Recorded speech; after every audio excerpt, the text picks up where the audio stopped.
be verbally developed here, Ahab plainly saw that he must still in a good degree continue true to the natural nominal purpose of the Pequod's voyage, observe all customary usages, and not only that, but force himself to evince all his well known passionate interest in the general pursuit of his profession.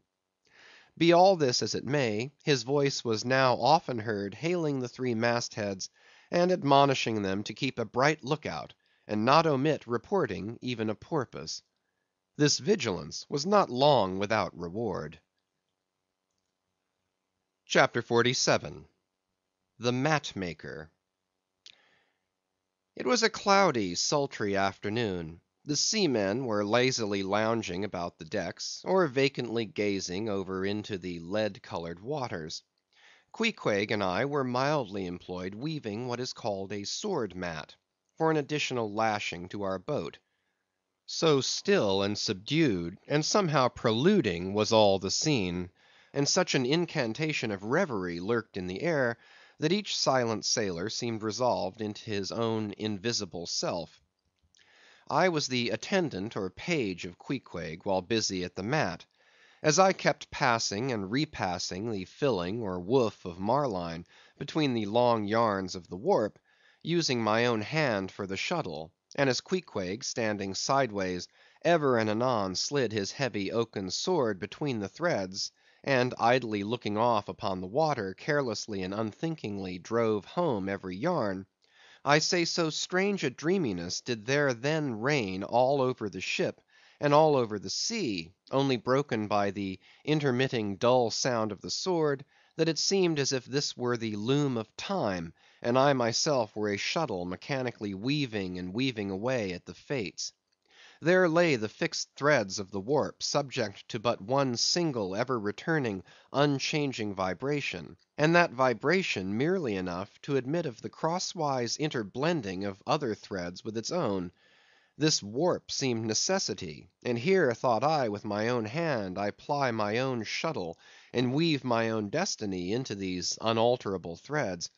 Meantime Queequeg's impulsive, indifferent sword, sometimes hitting the woof slantingly, or crookedly, or strongly, or weakly, as the case might be, and by this difference in the concluding blow producing a corresponding contrast in the final aspect of the completed fabric; this savage's sword, thought I, which thus finally shapes and fashions both warp and woof; this easy, indifferent sword must be chance.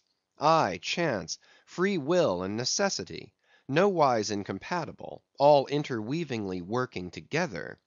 The straight warp of necessity, not to be swerved from its ultimate course; its every alternating vibration, indeed, only tending to that; free will still free to ply her shuttle between given threads; and chance, though restrained in its play, within the right lines of necessity, and sideways in its motion directed by free will; though thus prescribed to by both, chance by turns rules either, and has the last featuring blow at events. Thus we were weaving and weaving away, when I started at a sound so strange, long drawn, and musically wild and unearthly, that the ball of free will dropped from my hand, and I stood gazing up at the clouds whence that voice had dropped like a wing. High aloft in the cross trees was that mad gay header, Tashtego.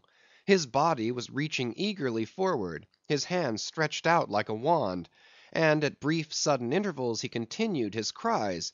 To be sure, the same sound was that very moment perhaps being heard all over the seas, from hundreds of whalemen's look outs perched as high in the air; but from few of those lungs could that accustomed old cry have derived such a marvellous cadence as from Tashtego the Indian's. As he stood hovering over you, half suspended in air, so wildly and eagerly peering towards the horizon, you would have thought him some prophet or seer beholding the shadows of fate, and by those wild cries announcing their coming. "There she blows! There! There! There! She blows! She blows!" "Where away?" "On the lee beam, about 2 miles off; a school of them." Instantly all was commotion. The sperm whale blows as a clock ticks, with the same undeviating and reliable uniformity; and thereby whalemen distinguish this fish from other tribes of his genus. "There go flukes!" was now the cry from Tashtego, and the whales disappeared. "Quick, steward!" cried Ahab. "Time! Time!" Dough Boy hurried below, glanced at the watch, and reported the exact minute to Ahab.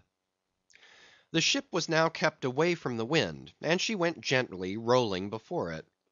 Tashtego reporting that the whales had gone down heading to leeward, we confidently looked to see them again directly in advance of our bows; for that singular craft at times evinced by the sperm whale, when, sounding with his head in one direction, he nevertheless, while concealed beneath the surface, mills round and swiftly swims off in the opposite quarter; this deceitfulness of his could not now be in action, for there was no reason to suppose that the fish seen by Tashtego had been in any way alarmed, or indeed knew at all of our vicinity.